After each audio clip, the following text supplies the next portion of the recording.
So it's probably coming as no surprise to the audience, you fine viewers, that there's a party out there that isn't exactly friends to the Second Amendment, at least not right now. Hopefully that'll change in the future, but right now, definitely no. The other party, however, now we're talking about the Republicans, are supposed to be friends to the Second Amendment, but of course it makes it all the more egregious when someone falters from that path. Here in my home state of Wisconsin, we've had just one of those incidents. My next guest, Nick Clark, president and chairman of Wisconsin Carry, is going to be joining me today to talk about longtime Wisconsin state legislator, now in the state Senate, who recently, as you're going to see in a clip, called for a ban of firearms as well as metal detectors on Capitol Hill here in Madison, the state capital, to protect, of course, politicians who themselves would be allowed to carry against the sort of attacks that you've seen happen, of course, recently in Minnesota. Now, as a note, I don't have a particularly firm number, but Google and AI estimates say that there's around 20 to 25, maybe even more state capitals where you're allowed to walk in and carry a firearm inside. Wisconsin is currently on that list, but this Republican says no more.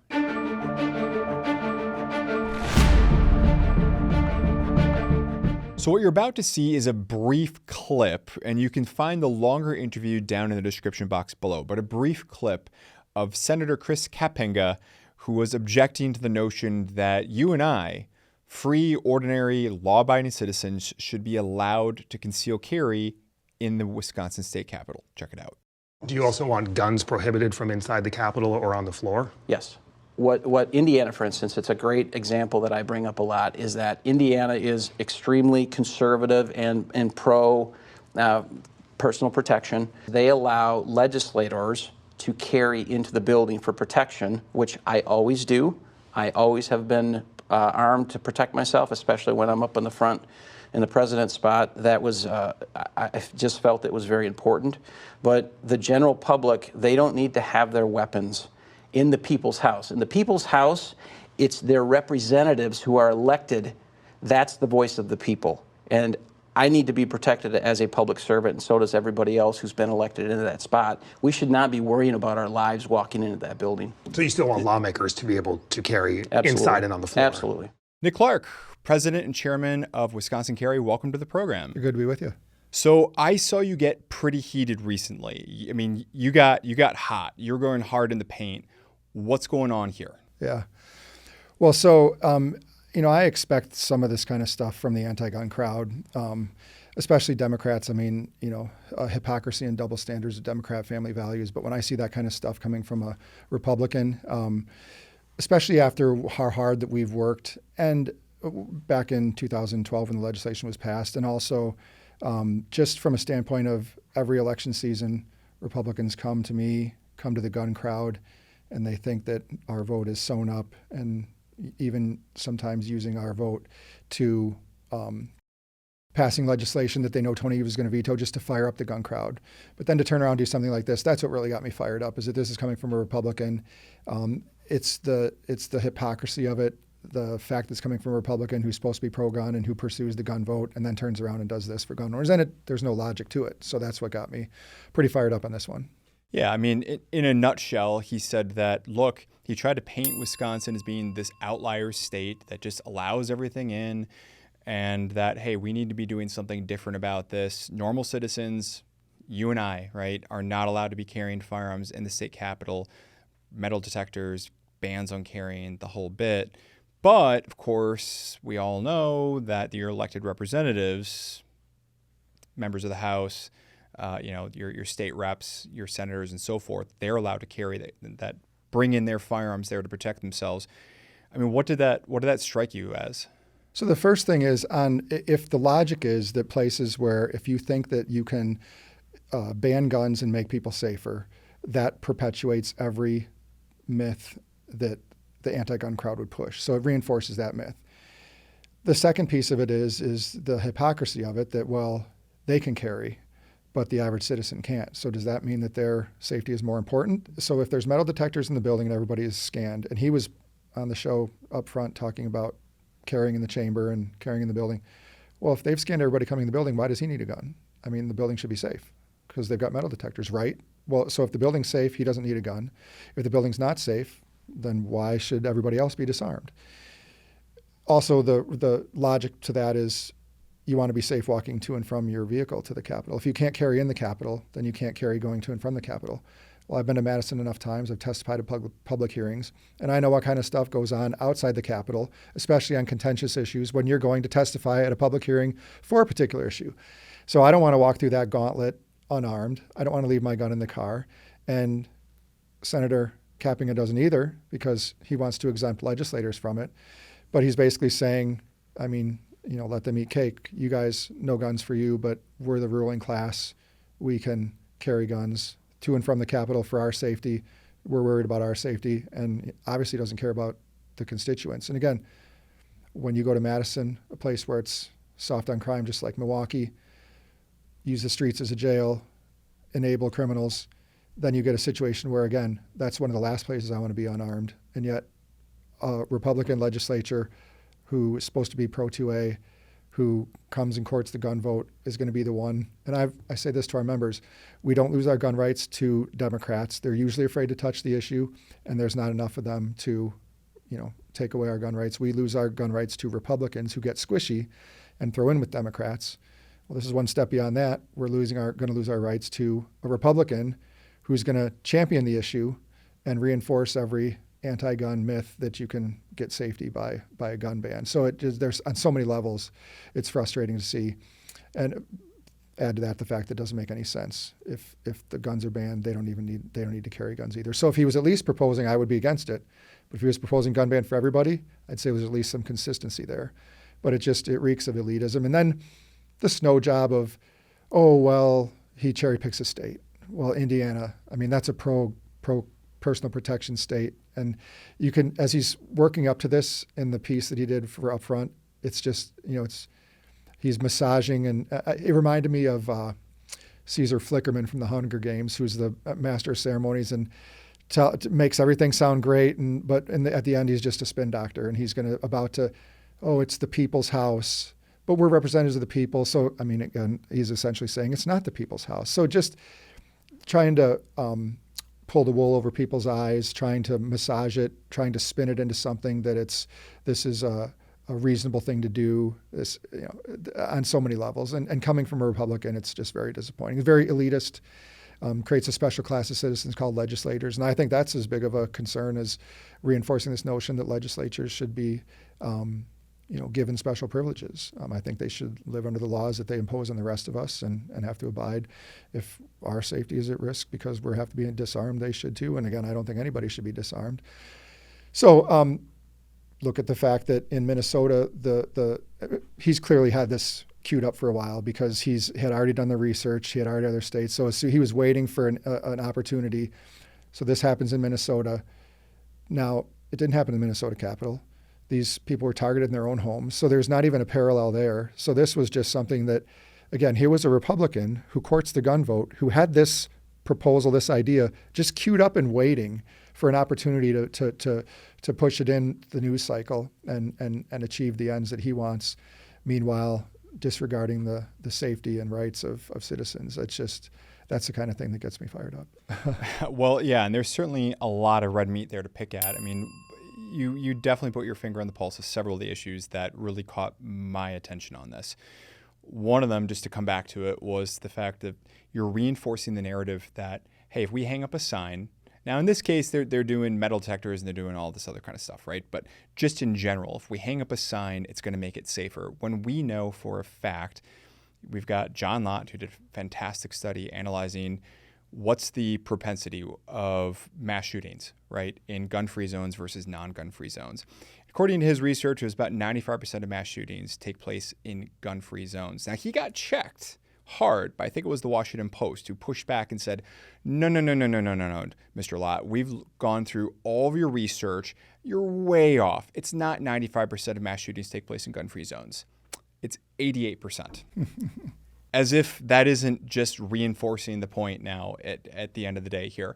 So yeah, you do get that idea of not only is there going to be a lower instance rate of issues, and I can see that there's a metal detector issue. Now, there's a lot of different ways in the state capitol and so forth, right? But just the same, you've got this metal detector, which maybe that'll catch things. But there's the other side of it too, which is the fact that we know that there's a huge percentage of public mass shootings that get stopped by people with concealed carry firearms. Lawful people, guys like you and me. We don't carry a badge, any of that kind of stuff. But the good guys out there have a huge rate. And not only do they have a huge rate of stopping, but also of being less likely to actually shoot a good guy in the process, unlike cops who are actually more likely to shoot a good guy, a good Samaritan, something like that, when they're stopping a shooter or a would-be killer or a killer or anything like that. So I think you can actually make the opposite case that the problem here is we don't have enough good guys carrying guns. But I can't help but wonder if that's one of the reasons why, again, to your point, Nick, about the fact that, yeah, he didn't target a public place. He went to their homes. And we know that statistically, about 75% of self-defense shootings take place on your home or your home property. Statistically, that's what the statistics say, right? Only about 8 to 9%, give or take. We did a whole video going into all this other kind of stuff. But 8 to 9% or so happen in public. There's a certain percentage that happen at your workplace and so forth. But statistically, the most likely place for this senator or any other senator to be confronted and to suffer violence, which is obviously a tragedy, and no one's supporting that regardless of what letters behind someone's name. It's at his home, and he can't put metal detectors at the end of his street. Just this past, it was yesterday, the day before, we had the situation, the shooting, or someone crashed into a church, went in, attempted mass shooting, and he was stopped by one of the church members who was armed. Well, okay, if you had a church where they banned guns and had metal detectors, that doesn't stop someone crashing into the building and going in. So you would still want people to be armed. So to the Capitol, if someone really wanted to go into the Capitol and do a mass shooting, it would not be difficult to walk up to the metal, where the guard's going to be, shoot them, and go in and have your mass shooting. So it still wouldn't stop and that's what that notion that you're going to prevent these things from banning guns. It just empowers criminals. We have the situation with the church where this same thing just happened. But that mentality, okay, well, guns are banned at Bucks games, and what's the problem? You talk to any police officer, anybody, the massive amount of guns that get stolen out of cars, because every criminal knows that you walk into that Bucks game, you are unarmed, and your gun's in the car. Everybody walking to and from their vehicle to the Bucks Stadium, to Fiserv Forum, is unarmed.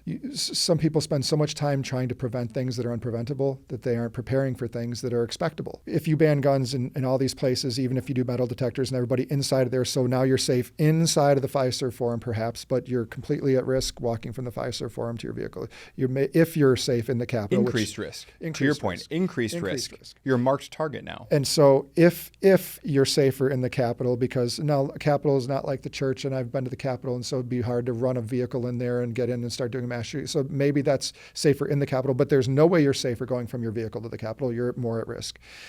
And so this is, again, when a senator from Wisconsin who's a Republican in a majority, the majority party, starts proposing this stuff, it's super concerning because it reinforces all the anti-gun stereotypes. It gives he'll get all the airtime he wants from the lefty media because they love this stuff. When even the Republicans are saying that guns need to be, it reinforces every negative, not even negative, every incorrect myth about guns and safety that could possibly be. When I see this from an elected senator and then exempt himself, if that doesn't scream special class of person who, our members often told me they're single issue voters.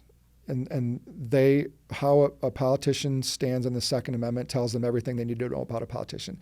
And I used to hem and hedge and say, well, look, I mean, there's fiscal policy and all this stuff. And then this actually proves some of those members right, because if a legislator trusts the citizenry, they wouldn't propose stuff like Chris Kapenga is proposing, Senator Kapenga is proposing. And so when our members say how a politician stands on the Second Amendment tells you everything you need to know about how they feel about people, this is an example of that. Because if they thought that citizens could be trusted, and that's what freedom comes down to. If you either trust the citizens or you don't. So if you trust the citizens, they can handle freedom. If you don't trust the citizens, they can't handle freedom. And certainly if you don't trust citizens, the law-abiding ones, to carry, there's even, this wasn't proposed, and I would not be in favor of this. Well, if you're in the Capitol, you can't open carry, so you have to conceal carry. So everybody going in there is a concealed carry license holder. So if they even propose that, again, I don't think it's necessary, but if you propose that if you have your concealed carry license, show your license and you can carry in there, that would be a workable alternative. Better than an outright ban. Again, I don't think that's necessary, because I'm back to anybody with unlawful intent is going to do what they want to do, and they don't care. The notion that and I've seen Milwaukee County, I haven't been to the Milwaukee County Courthouse in a while, but I've been in courthouses where that's not high security, to the point that if a lunatic came in there, it would be easy to defeat the security measure and then go on your, so what did you really prevent? It's feel good. It's like all gun laws. It's a feel good measure. The fact that it doesn't make any sense, the fact that it's so hypocritical, clearly, because Senator Kapenga wants to carry in the Capitol, he recognizes that there's still a threat in there, but then wants to make sure that he can carry and everybody else can't. That's where it's on a higher level of troubling. Nick, I appreciate you coming in. Anything else that you want to add? How can folks find you? How can folks support your mission? Yeah, so Wisconsin Carry, we're an all-volunteer organization. That's what makes us unique. Some people are concerned that if your business is perpetuating the struggle for gun rights, how much do you want to achieve the end goals? Because that could reduce and our support dropped after concealed carry passed in 2012. Our support dropped, but we've maintained an important role. Most of what we do is litigation. So Madison is an example. The reason you can carry on Madison transit buses is because of Wisconsin Carry. Took that case to the Wisconsin Supreme Court. So people that support our organization, that's what you're supporting. Litigation is the most successful thing that we do. That precedent-setting litigation continues to pay dividends. In fact, just last week, Sheboygan wanted to ban carry on their Metro Transit buses. I reached out to Sheboygan, asked them kindly that we'd like to avoid litigation, sent them the link to the Madison case where we were successful there, and they're now going to change their policy, taking the signs down from the bus stations so people will be able to carry. So that's what Wisconsin Carry does. All volunteer organization. Nobody gets paid. I don't get paid. I have a real job. And so we'd love people's support to let us keep doing what we're doing, fight those lawsuits that set these precedents that people couldn't do on their own. And you can check them out in the description box below, as well as in the pinned comment if you want to join. I encourage everybody, especially, of course, folks from Wisconsin, to go ahead and do that. If you've not already done so, I am. You should be too. So, Nick, appreciate you coming in. Great. Thanks for having me. So once again, just wanted to thank President Nick Clark for coming into the studio. We're going to close out with our ever-popular quote of the day. This one comes from Thomas Jefferson, who said, quote, "No free man shall ever be debarred the use of arms." End quote. Always a favorite. Be sure to hit like. Let me know down in the comment field below what you think about this. Is this going to wind up going through? Did this Republican senator go too far? Or is he having an entirely natural, reasonable, and safe, both constitutionally as well as physically, a safe, reasonable reaction? Let us know down in the discussion field below, and I'll see you in the next one. Thanks for sticking around to the end of the video. If you enjoyed this one, please feel free to check out some of our other great content, and we'll see you in the next one.